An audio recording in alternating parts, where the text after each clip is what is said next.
Hoy quiero predicarles de un tema que me inquietó porque creo que ayudaría mucho a nuestro crecimiento, a nuestra edificación como discípulos de Jesús, como seguidores de Jesús. Y es el tema que tiene que ver con los 12 discípulos, aquellos 12 llamados. Recientemente estuve compartiendo con mi familia allá en Tampa, con nuestro hijo y su esposa, Rubén y Claudia, y nos pusimos a ver esa serie, le hago comercial porque me gustó, tiene buen mensaje, esa serie que se llama Chosen, Escogidos, Chosen. No sé si algunos la han visto, pero si no, se la recomiendo. Y fue interesante ver cómo esa serie se enfoca en esos 12 que Jesús escogió. Por lo tanto, yo quiero predicar hoy de uno de esos 12. Y voy a predicar todo el año de los 12, pero no todos los domingos. Lo que tengo en mente son 12 discípulos, 12 apóstoles. El año tiene 12 meses. Entonces, voy a escoger uno cada mes. Hoy tengo como lógico el primero que fue llamado Pedro, Cefas, Pedro. Y el mes próximo otro más y así sucesivamente. Cada mes tendré a uno de esos 12 como enfoque de mi predicación. Nos dice Apocalipsis 21:14. 12 piedras constituían los cimientos de la muralla, y en cada una de ellas estaba el Cristo de uno de los 12 apóstoles del Cordero. Ya solo esa revelación que nos da Juan ahí debe dejarnos claro la importancia que tienen esos 12 apóstoles del Señor. Y claro, a la mente suya entonces dirá, bueno, en la muralla de la santa ciudad van a estar escritos los nombres de los 12 apóstoles, pero hay uno que falló, Judas. No creo que esté escrito ese nombre ahí. Pues vamos a ver qué pasó con Judas también, lo voy a incluir. Pero también vamos a hablar después de otro que fue como un sustituto de Judas en cierta manera, de Pablo. Entonces, vamos a incluirlo también dentro de la temática. Pero lo interesante que me llama mucho la atención es que en la santa ciudad, al final del tiempo, al final de la consumación del plan eterno de Dios, esos 12 hombres están reconocidos. Dios sabe que una cosa noto es siempre que leo la Biblia, noto que Dios es un Dios que no se olvida de los que le sirven. Dios tiene en cuenta siempre a sus siervos y siervas. Y por eso entonces ahí estarán los nombres de los 12 apóstoles del Cordero. No sé si usted lo sabe de memoria, pero le dejo entonces también la asignación desde ahora de ir pensando, ¿cuáles son los 12? ¿Dónde habla la Biblia de los 12 en realidad? ¿Dónde nos da la lista? ¿Cómo sabemos cuáles son los 12? Bueno, le dejo esa tarea. Pero hoy quiero hablarle, como le digo, del primero que fue llamado, Pedro. Él se llamó Cefas. Jesús le cambió el nombre. Es interesante ese dato, ¿no? Que cuando Jesús te cambia todo. Le cambió hasta el nombre a Pedro. Le dijo, te dicen Cefas, pero de ahora en adelante te vas a llamar Pedro. Mateo 4:18 al 20 nos da el relato. Y le anticipo que el caso de Pedro es un caso diferente. Que es difícil poder decirte que Pedro, lo voy a predicar todos los detalles de su biografía o de su vida en un sermón. Es demasiado lo que hay en la Biblia de Pedro, ¿verdad? Pero quiero enfocarme en aspectos claves importantes nada más. Andando Jesús junto al mar de Galilea, vio a 2 hermanos, Simón, llamado Pedro, y Andrés, su hermano, que echaban la red en el mar. Note que a estos Jesús los buscó. Jesús los escogió. Por eso Hablé de la serie esa en inglés que se llama Chosen. Jesús los escogió. Y en este caso empezó con una pareja de hermanos, Pedro y Andrés. Tal vez hay mucha gente que no se recuerda que Andrés es hermano de Pedro. Los dos eran pescadores, los dos se dedicaban al negocio de la pesca. Se sabe por eso que entonces Pedro y Andrés eran, por decir así, comerciantes. Eran empresarios. Y una empresa que en esa época era buena. El ser pescador, si tenían su propia barca y trabajaban por su cuenta, les dejaba bastantes ganancias, porque el pez o los peces era un negocio importante y es importante en la dieta del Mediterráneo, de la cultura judía y de toda esa zona. Ahí se come mucho pescado. Eran pescadores. Hoy por eso he titulado mi sermón Pescadores de hombres, porque así llamó Jesús a Pedro después, al final vamos a ver. Pescadores de hombres, Jesús les dice eso. Venid en pos de mí y os haré pescadores de hombres. Ellos estaban acostumbrados a pescar peces, valga la redundancia, peces. Porque una vez que lo pesca ya no es pez, ¿verdad? Es pescado. Y ellos pescaban bien, pero en una ocasión estaban tirando las redes y nada, no les salía nada. En esa película Chosen, que en las películas uno como que lo hace más real, ¿no? Hay un episodio, un evento donde pasa eso, y ellos están tirando las redes. Pedro amanece, pasa toda la noche ahí tirando la red y nada. De pronto se aparece Jesús en la escena y es cuando le dice, no, vuélvela a tirar. Pedro se queda mirando a Jesús y yo me imagino que así fue en aquel evento, como diciendo, ¿quién sos vos? ¿No? Como decimos, ¿qué sabes vos de pesca? Es como que a mí, si ustedes me llevan a pescar, yo no sé nada de eso. Pero si el Señor me pone, mira, hazlo, tira la red. Mejor escucha al pastor entonces, si es de Dios. Y Pedro se quedó como dudando un poquito quizás. ¿Qué sabe? Yo soy el que sé de esto. ¿Y cuántas veces no nos pasa así en la vida, verdad? Que el Señor nos habla y nos dice, haz algo, cambia, da este paso. Y nosotros nos quedamos como, pero si yo sé lo que estoy haciendo, yo soy el experto. Nos creemos los expertos y no dejamos que Dios nos guíe. Y además no nos atrevemos a veces a dar pasos radicales que el Señor nos está diciendo que demos quizás en nuestra vida, ¿cierto? Por eso ellos se quedaron dudando, pero el Señor les dice, tire la red, y lo hacen, y resulta que la red se llena, que no cabían, a reventar. Ellos dice que dejando al instante las redes, le siguieron. La palabra clave allí es, le siguieron. Una cosa es saber quién es Jesús. Y otra cosa es seguir a Jesús. Una frase que leí un día muy linda decía, Jesús, imposible conocerlo y no amarlo. Amarlo y no seguirlo. Seguirlo y no obedecerlo. ¿Ves la secuencia? Si decimos que lo conocemos, tenemos que amarlo, porque cuando uno llega a conocer a alguien y ve la clase de persona que es, como le pasó a Pedro, tuvo que llegar a amarlo.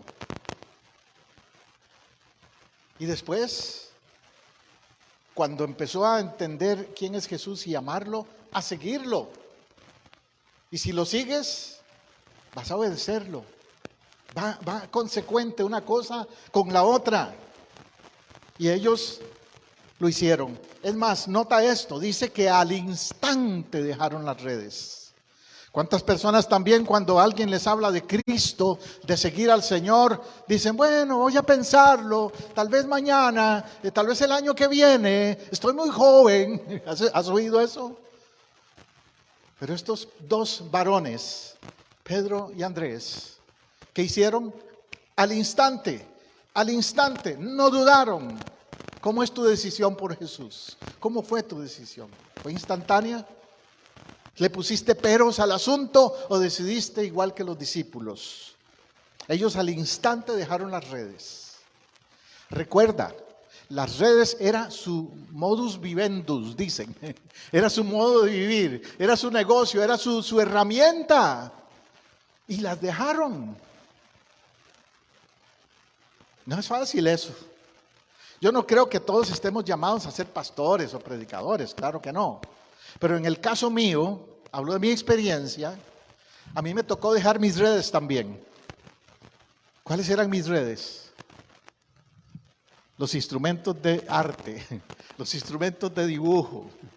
Yo era un artista profesional, no sé si contaba antes, no sé, un diseñador gráfico, un dibujante publicitario, trabajaba para agencias de publicidad. Me dedicaba a hacer avisos publicitarios para compañías grandes allá en mi país. Y hasta tuve mi empresa propia, había empezado mi negocio propio en eso. Tenía empleados inclusive. Y cuando el Señor me llamó, tiré la red. ¿Qué tiré? Los pinceles, las herramientas de arte, la mesa de arte, todo lo que tenía de arte. De hecho, me acuerdo que se la heredé, porque le regalé todo a un sobrino, Eddie. Le dije, Eddie, yo voy a ir a estudiar al seminario, vamos a ir a Nicaragua como misioneros.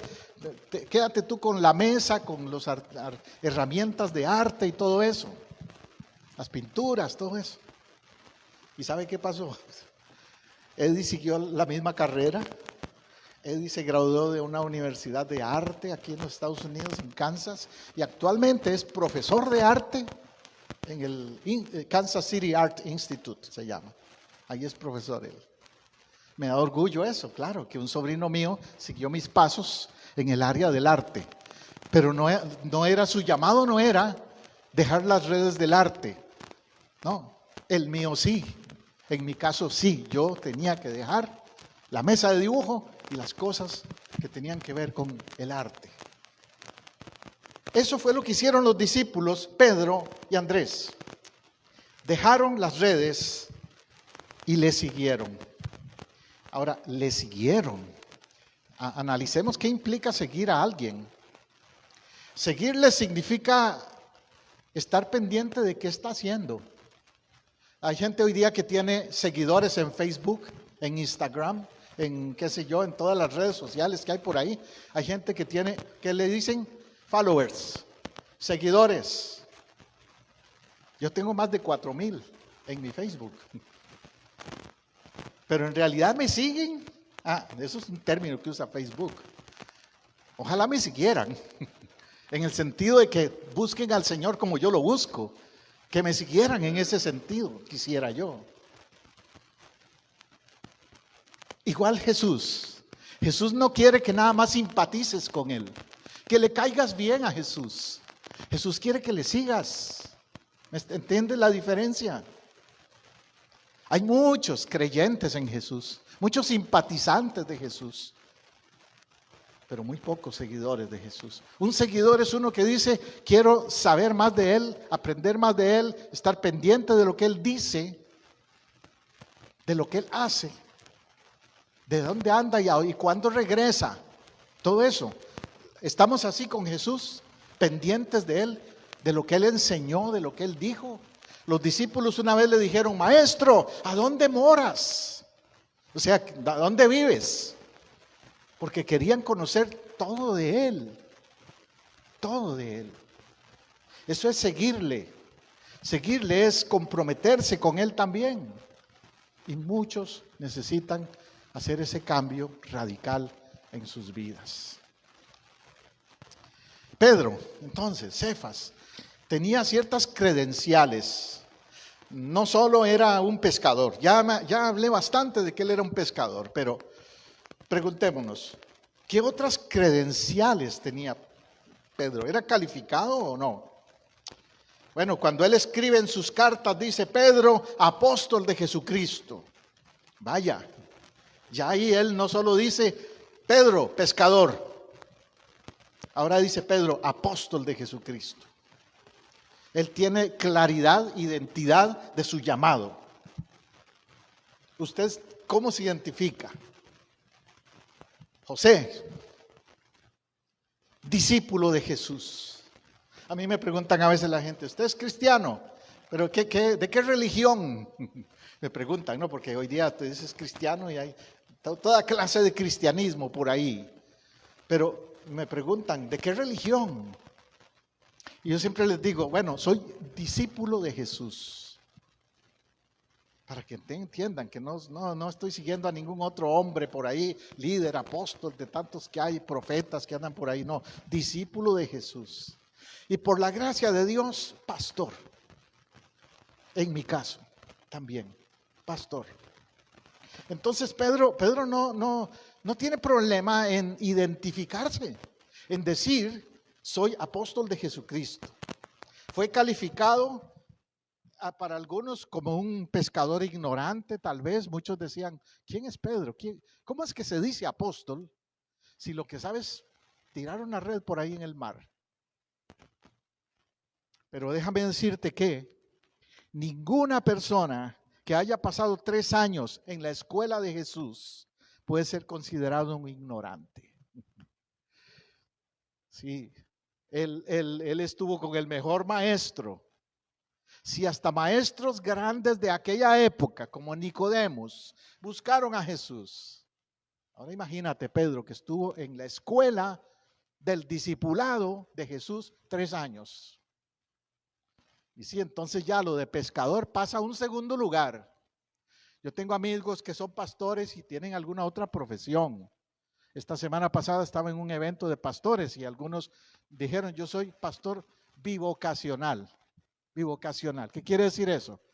Que no son pastores tiempo completo, que trabajan en otra carrera también. Y me decía un pastor amigo mío que estaba ahí, yo a veces voy por ahí a evangelizar, llego de la casa de mi trabajo, él es mecánico, no tengo tiempo ni de cambiarme el uniforme, entonces me voy con mi uniforme de mecánico y me pongo por ahí a repartir invitaciones de la iglesia y todo eso. Y la gente me pregunta, ¿y quién es usted? Ah, yo soy el pastor de la iglesia. Y se quedan viéndome como el pastor, con ese traje de mecánico.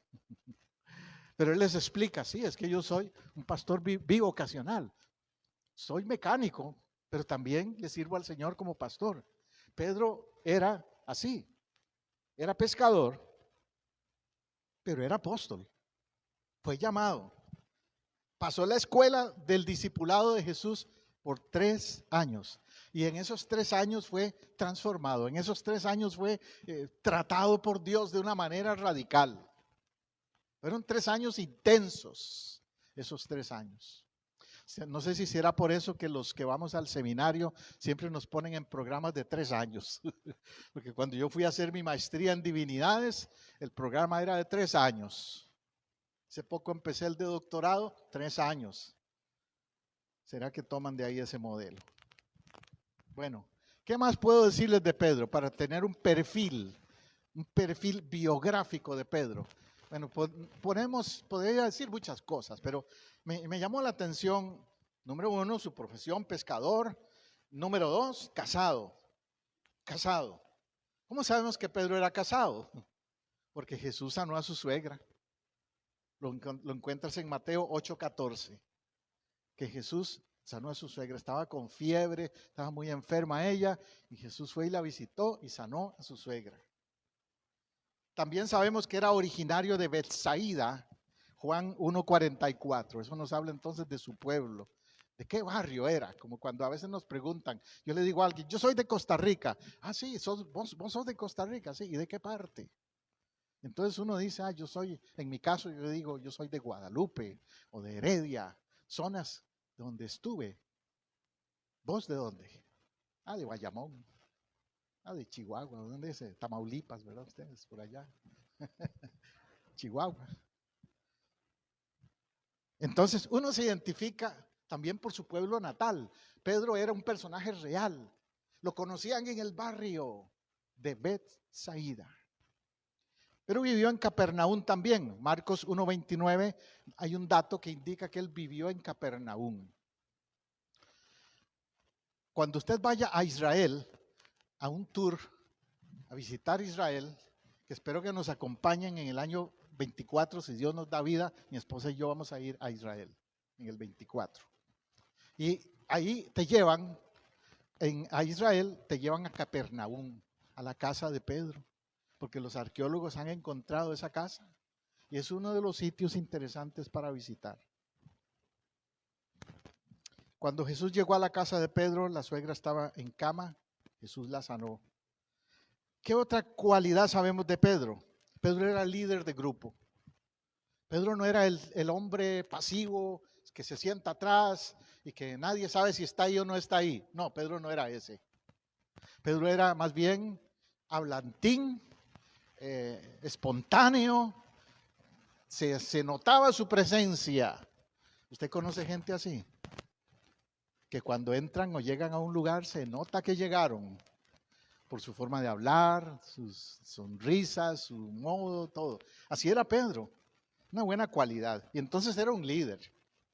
Él era el que siempre, yo maestro, yo lo hago. Así era Pedro. Me gusta esa gente a mí. A veces dan problemas, sí, es cierto, dan problemas a veces, como Pedro dio, pero también son los que impulsan a otros. Pedro era impulsivo, pero también impulsaba a otros. No se quedaba ahí sentado en la banca. Como pastores, yo prefiero Pedros que Tomases. Pues le explico por qué los Tomases. Mateo 14, 29 dice de este Pedro: está bien, ven, sin vacilar. Pedro salió por la borda y caminó sobre las aguas hacia Jesús. Pedro se atrevió, era atrevido, se tiró a las aguas. ¿Cuántos de ustedes son atrevidos para Dios? Pastor, yo no hago eso porque soy muy tímido. Pastor, no me ponga en ese ministerio, pastor. No, póngaselo a otro más. Pedro no, Pedro era de los que no vacilaba, no dudaba, se tiró por la borda y caminó sobre las aguas. Me gusta eso de Pedro. Juan 18:10. Simón Pedro sacó una espada que traía y le cortó la oreja derecha a Malco, que era criado del sumo sacerdote. Se metió en problemas Pedro por eso, pero indica otra vez el compromiso de Pedro con su maestro. A mi maestro nadie lo toca. Qué lindo es tener guardaespaldas así, ¿verdad?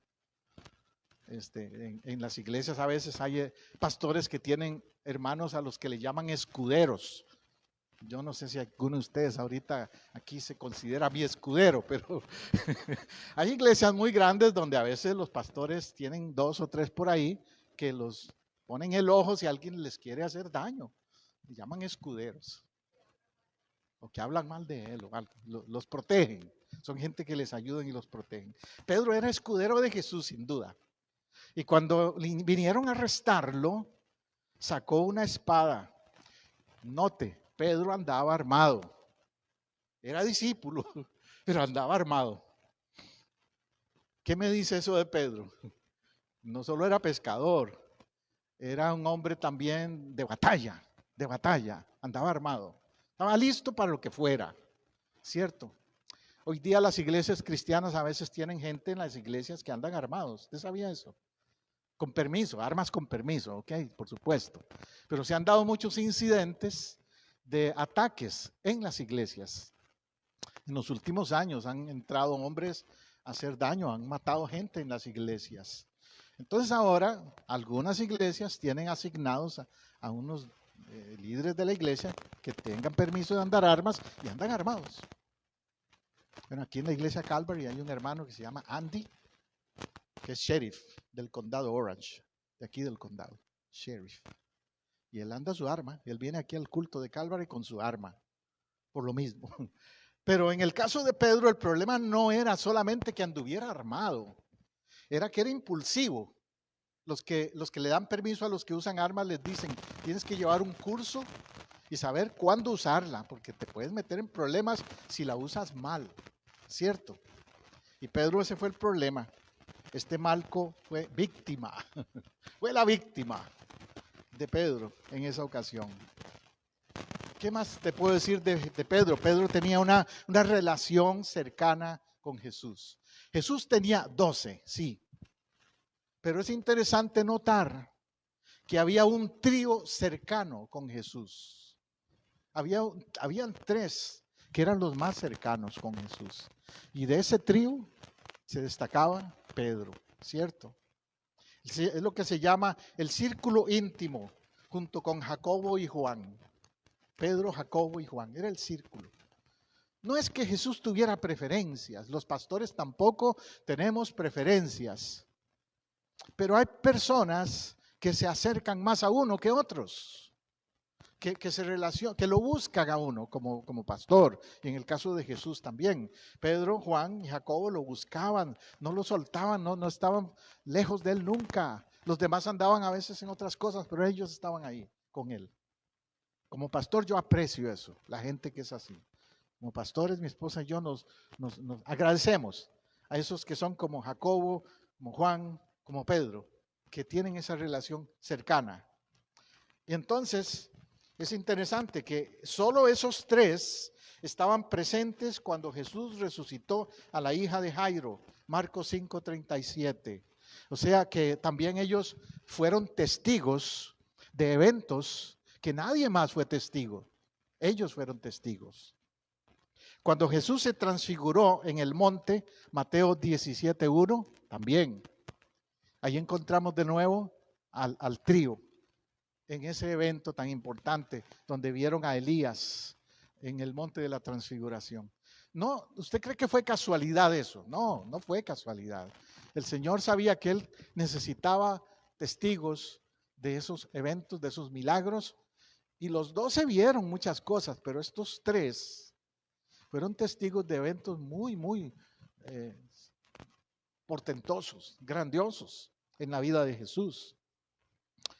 Por eso sabemos que Pedro después escribió las cartas y escribió con detalles de lo que él vio en la vida de Jesús. Fue un testigo ocular directo de la vida de Jesús.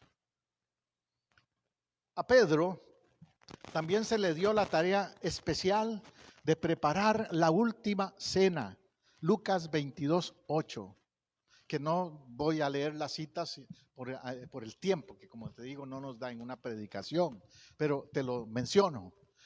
Él fue asignado para preparar la última cena, algo tan especial, la última cena. Y Pedro fue el encargado de arreglar eso, de los detalles de la Santa Cena. ¿Qué me dice o qué nos dice todo esto que te acabo de citar entre algunos eventos acerca de Pedro? Que para Jesús, Pedro era un líder clave, que Jesús contaba con Pedro como una persona clave en su ministerio. ¿Ves? Mateo 17:1 es el texto que habla de la transfiguración. 6 días después Jesús, con Pedro, Jacobo y Juan, que eran hermanos, subió a la cima de un elevado monte para estar a solas. Mateo 17:4. Pedro atónico balbuceó: Señor, qué bueno que se nos pudiéramos quedar aquí. Si quieres, podemos hacer 3 enramadas, una para ti, otra para Moisés y otra para Elías. Todavía él no había entendido mucho de los procesos espirituales, de por qué estaba dándose aquel evento, pero lo importante a notar es que Pedro estaba allí y que Pedro tomó una actitud de ¿qué puedo hacer yo? ¿Cómo puedo servir más? Pedro no solamente estaba de espectador, a eso voy. Otro ejemplo bonito de Pedro. Pedro no era un espectador. Pedro era un activo participante del ministerio de Jesús. Vos y yo no podemos ser espectadores, nada más. Pedro preguntó: ¿qué más puedo hacer? ¿Qué más puedo hacer? Hacemos 3 enramadas, o sea, se le ocurrió esa idea. Una para Jesús, para Moisés y para Elías, que eran los 3 personajes que él vio ahí, algo sobrenatural que pasó ese día. Pero él quería hacer algo más. A nosotros los pastores también nos encanta la gente que tiene esa actitud, que llega y nos dice: pastor, ¿qué más puedo hacer? ¿Cómo puedo servir? ¿Qué puedo hacer para el Señor? No para usted, para el Señor. Pero si lo hace para mí es como para el Señor también. Pero gente dispuesta a servir, gente dispuesta a ir más allá, a hacer algo más, a dar de sus dones, de sus habilidades, de sus recursos para el Señor. Amén. Pedro también encontramos después, ya más adelante, que empieza a entender el lugar que Dios le quería dar. Mateo 16:18 dice, Jesús le dice, tú eres Pedro, y sobre esta roca edificaré mi iglesia, y los poderes del infierno no prevalecerán contra ella. Gloria a Dios. Ahí hay un detalle importante. Jesús le está diciendo a Pedro, tú eres un líder, pero la roca soy yo. Porque hay algunos que han malinterpretado esa declaración. Y algunos la han leído como que dijera, tú eres Pedro y tú eres la roca de mi iglesia. En ningún momento Jesús le dice a Pedro, tú eres la roca. Le dice, tú eres Pedro, pero yo soy la roca.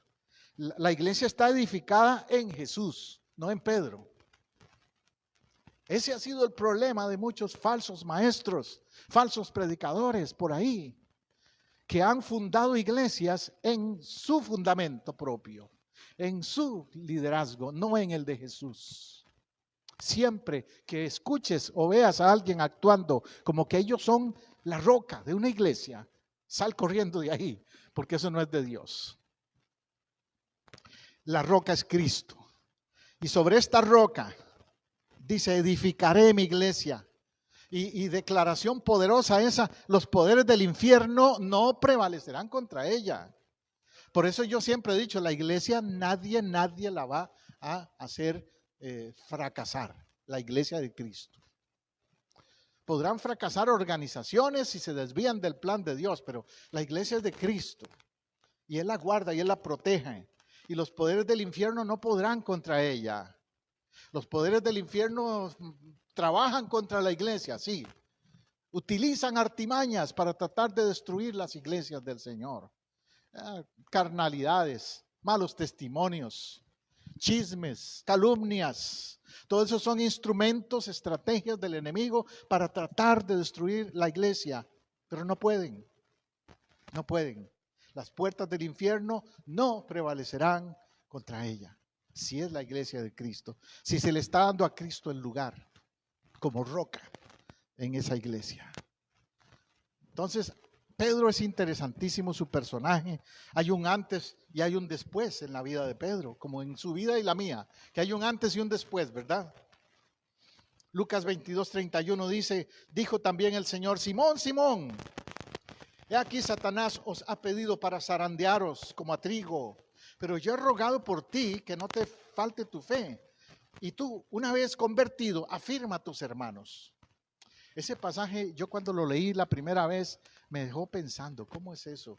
Que el Señor va a permitir que un siervo suyo sea zarandeado por Satanás. Pero recuerda, una cosa es que Dios permita que hasta cierto punto el enemigo nos trate de hacer daño y otra cosa es que permita que nos destruya. En ningún momento dice ahí que va a ser destruido. ¿Cuál es la palabra que usa? Zarandeado. Te va a zarandear, no destruir. Si tú buscas del Señor, no estás exento de que seas zarandeado a veces, de que el enemigo trate de hacerte daño. Puede pasar, pero solo te va a zarandear, no te va a destruir si estás con Cristo. Porque dice, yo he rogado a ti para que tu fe no te falte. ¿Qué es lo que va a hacer la diferencia? La fe. Si tu fe no te falta, los zarandeos del enemigo no te van a destruir. ¿Qué son zarandeos? Zarandear es sacudir, ¿verdad? ¿Y qué son zarandeos? A veces a la vida nuestra vienen zarandeos. Situaciones de salud que nos zarandean. Pruebas económicas, financieras que nos zarandean. Pleitos de familia o diferencias, divisiones entre nuestros familiares, los mismos hijos a veces, que nos zarandean. ¿No les ha pasado? A mí me ha pasado, a nosotros nos ha pasado.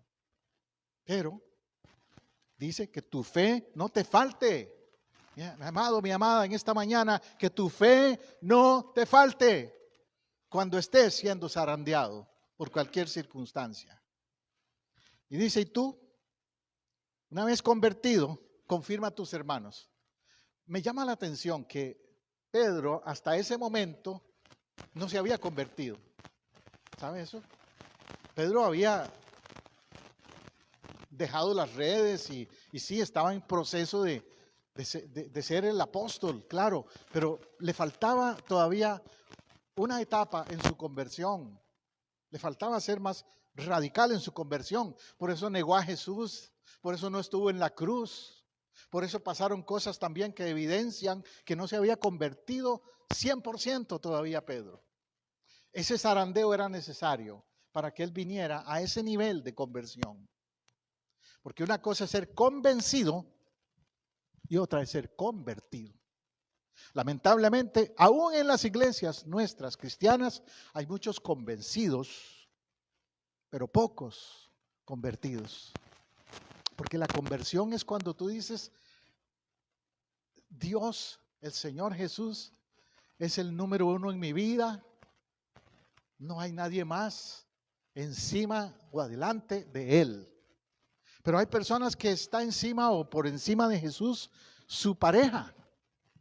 Si su pareja se cae, ellos se caen. Hay personas que es su negocio, su trabajo. Eso es número uno. Le dan más importancia a eso que a su relación con Jesús, con Dios. Y si su negocio se cae, también se caen ellos. Entonces no se han convertido. Están convencidos, les gusta las cosas de la iglesia, pero no se han convertido. Eso era la situación de Pedro. Y hasta que él se convirtiera podía confirmar a sus hermanos. Porque ese es el detalle importante también ahí, que Jesús le dice, una vez que te conviertas, confirma a tus hermanos. ¿Qué le toca a usted hacer cuando se convierte? Confirmar a sus hermanos. Confirmar quiere decir también invitarlos, llamarlos, influirles para que conozcan a Jesús ellos también, su familia, sus amigos, sus hermanos. En Mateo 16:16, ahí encontramos a Pedro ya declarando cosas diferentes. Dice, tú eres el Cristo. Ahora mira, declara que Jesús es el Cristo. En esa época, cuando un judío, como Pedro lo era, decía que Jesús es el Cristo, eso era radical. Estaba diciendo, tú eres el Mesías. El Christos en griego es el Mesías, equivalente al hebreo, Mesaya. Y él le dice, tú eres el Cristo, el Hijo del Dios viviente. Y Jesús le respondió, no te lo reveló carne ni sangre, sino mi Padre que está en los cielos. Ahora Pedro entonces entra a otro nivel, al nivel de discernir espiritualmente el plan y el propósito de Dios. Ahora entiende cosas que antes no entendía. Dios quiere que también vos y yo subamos de nivel, subamos en nuestro nivel de comprensión de su revelación, de su palabra. Y dice, no te lo reveló carne ni sangre, sino mi Padre que está en los cielos. Mateo 16:17. ¿Quieres revelación de Dios en tu vida? Queremos revelación de Dios. Pues tenemos que entonces dar pasos como los que dio Pedro. En Lucas 22:31 dice, Señor, le dijo, estoy dispuesto a ir contigo no solo a la cárcel, sino también a la muerte. Y él le dijo, Pedro, te digo que el gallo no cantará hoy antes que tú niegues 3 veces que me conoces. Lucas 22:31. Como ves, todavía Pedro tenía su proceso. Él estaba dispuesto, pero había un pero. ¿Cuántos de nosotros nos hemos sentido así? Dispuestos, pero. ¿Cuánta gente anda por ahí que dicen que son cristianos? Pero, al menos Pedro dice, iré contigo no solo a la cárcel, sino hasta la muerte. Vivimos en un país, nosotros aquí los que estamos en Estados Unidos, vivimos en un país donde hay libertad de culto, libertad de religión. ¿Qué tal si usted viviera en un país donde no hay libertad de culto? ¿Estaría dispuesto a ir a la cárcel porque lo agarren por ahí predicando? Y eso, que aquí están pasando cosas que debieran de preocuparnos. Como hace poco un joven por ahí, mi hijo me puso un video de un joven que estaba en un shopping center, en un mall, y andaba una camisa con un mensaje cristiano. Y el guardia del mall lo obligó, le dijo, tienes que irte del mall, tienes que salir de aquí, porque esa camiseta, ese mensaje ofende a la gente. Y era un mensaje cristiano lo que él andaba en la camiseta. O sea que puede llegar un momento donde nos van a poner a prueba. Y si usted dice, no salgo porque estamos en un país donde hay libertad de culto, puede ser que te arresten como sea. Y él dice, estoy dispuesto, Pedro, estoy dispuesto a ir hasta la cárcel. Una señora hace un tiempo atrás también, un matrimonio homosexual, les pidió hacer un pastel de cumpleaños a su negocio. Ella se dedica al negocio de hacer pasteles, cakes. Y ella se negó. Los homosexuales la llevaron a la corte y le querían cobrar una gran multa y le hicieron un gran problema. Al final un juez la eximió y le dijo, no tienes por qué hacer ese cake si no quieres, si tus convicciones. Pero ves, hay presión, mi punto es, hay presión del enemigo si tú eres cristiano. El gallo no cantará hoy antes que me niegues 3 veces. Pedro se sintió con esa presión. ¿Te imaginas a Pedro? Estaba allí frente al pretorio romano, frente al Sanedrín judío también, donde estaban todas las autoridades. Ahí era donde se iba a saber de qué estaba hecho Pedro en su fe. ¿Sí? Zarandeado. Y entonces, cuando siente esa presión, él dice, no lo conozco. Fíjate las reacciones que él tuvo. Lucas 22:54 dice, ellos arrestan a Jesús, lo arrastran a la casa del sumo sacerdote y Pedro le seguía de lejos. Cuando lo arrestaron, Pedro no fue ahí a la par, maestro, aquí voy contigo, voy a estar contigo hasta el final, a donde te lleven yo voy. No, lo seguía de lejos. ¿Cuánta gente hay hoy día que sigue a Jesús de lejos, verdad? Que no se han comprometido plenamente con Jesús. Pedro se sentó entre la gente de afuera y un joven le dijo, también estaba con Jesús.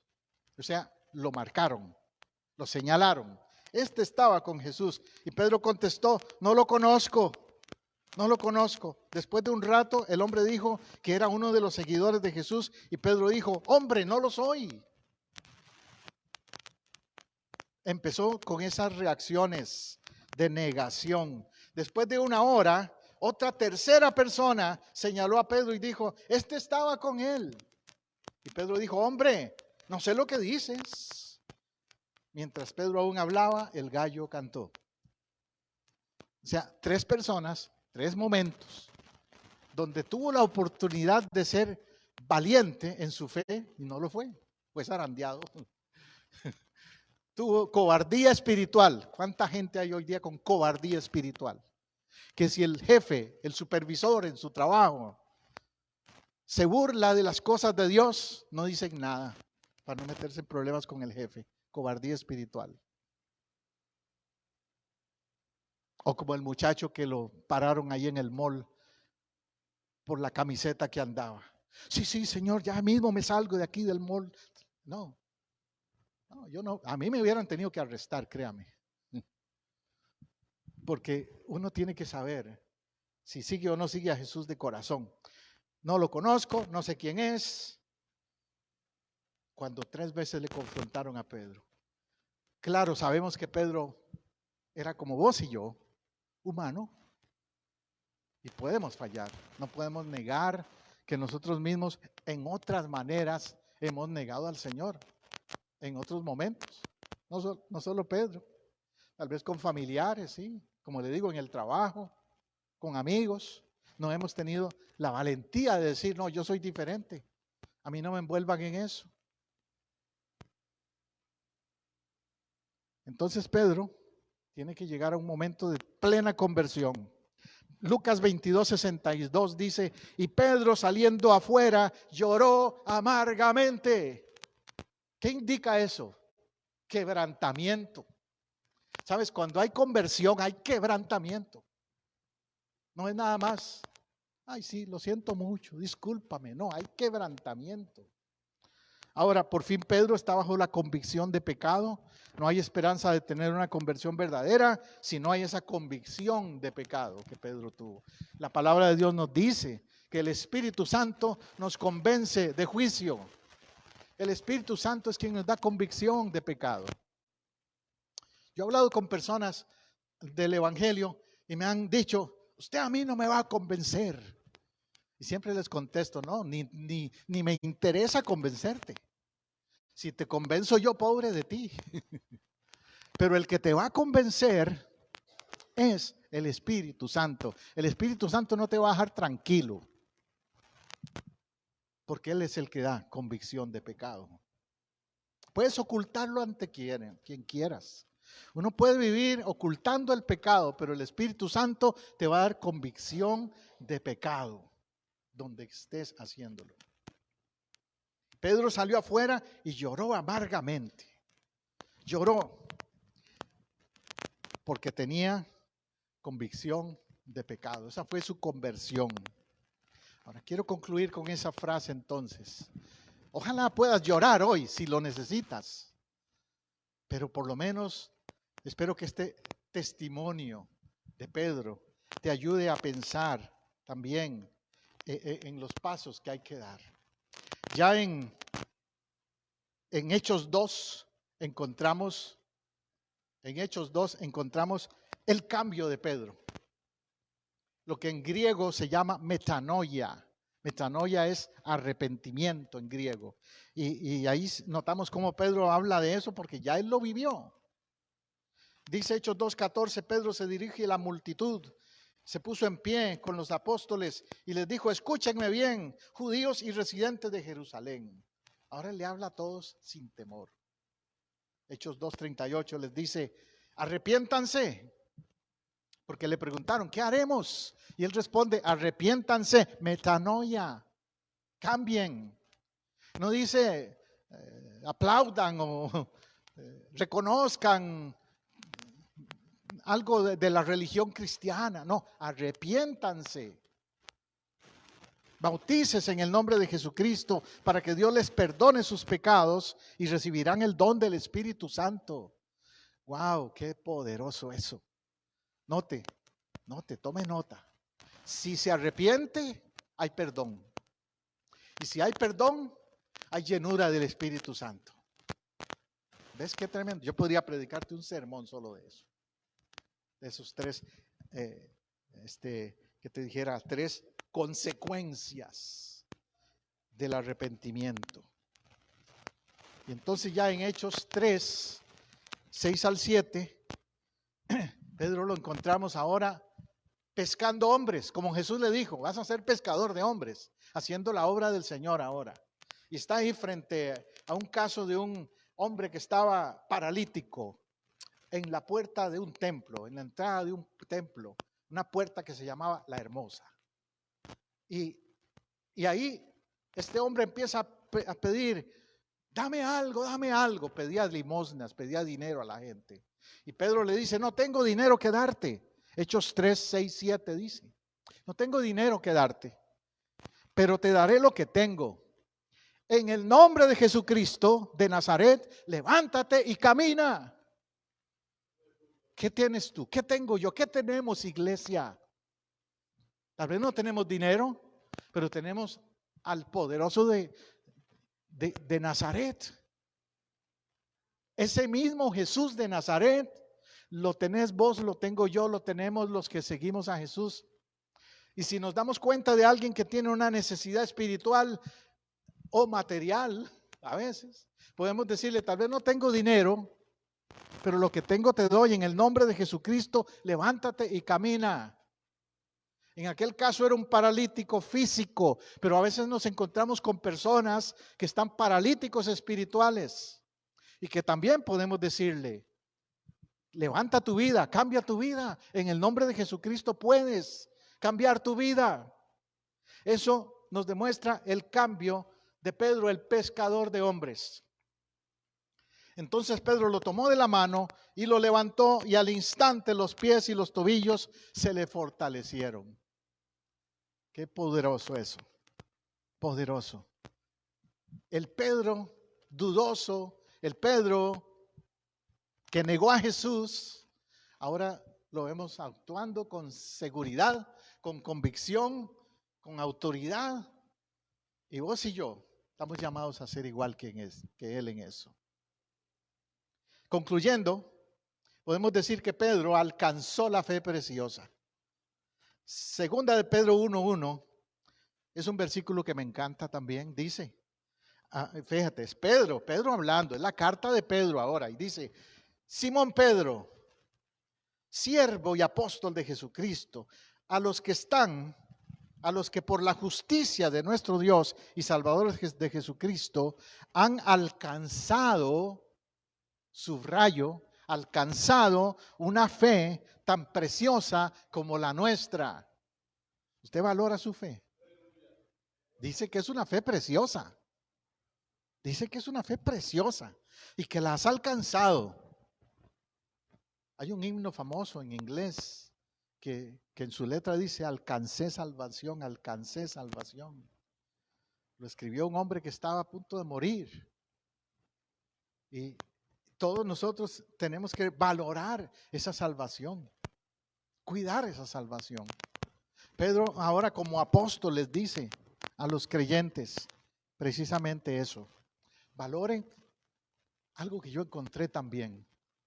Yo era un pescador y un hombre rudo y violento y andaba en espada y cortaba orejas y hacía muchas cosas en mi vida pasada, pero ahora soy un hombre de Dios. Oremos. Señor, podemos juzgar a Pedro muchas veces por sus errores, pero tu siervo fue zarandeado y pasó la prueba. Se levantó y se fortaleció y se hizo un siervo fuerte para ti. Hoy nosotros aquí te pedimos, Señor, levanta nuestra vida espiritual. Que aprendamos de Pedro, tu siervo, que podamos, Señor, a pesar de las situaciones duras que nos vengan, los zarandeos que nos vengan, ponernos en pie de nuevo. Que podamos, como Pedro, Señor, dejar las redes, dejar lo que estorbe para servirte. Y que podamos, como Pedro, que aunque en un momento te negó, después te proclamó con seguridad. Yo como pastor así lo deseo, como tu siervo. Pero también cada uno de mis hermanos y hermanas que me han escuchado hoy, aquí o en otro momento, ayúdale, Señor, a dar un paso de fe, de más compromiso contigo. ¿Quieres hacerlo? ¿Quieres hacerlo? Ahí donde estás, levanta tu mano. Aquí en el templo o en otro lugar. Si puedes, cierra tus ojos y levanta tu mano y di, Señor, igual que Pedro, yo te digo, Señor, tú eres el Cristo, el Hijo del Dios viviente. Solo tú tienes palabras de vida eterna. Me vuelvo a ti. Y a pesar de mis defectos, como los tuvo Pedro, yo reconozco, Señor, que solo con tu fuerza, con tu unción espiritual, yo puedo ser como Pedro también un hombre o una mujer que valora la fe, que camina contigo. En el nombre tuyo, Jesús. Hago ese paso, doy ese paso. Señor, recíbeme una vez más. Si te negué en algún momento, perdóname. Y hoy me comprometo, no con la gente, contigo, a ser un Pedro diferente, a ser una persona diferente, comprometido contigo, Señor, a seguirte y amarte y obedecerte como tu discípulo. Gracias, Señor. Gracias, Jesús, dile. ¿Y sabes qué? El Señor hoy día ha tomado esa oración. El Señor ha tomado esa oración de tu parte.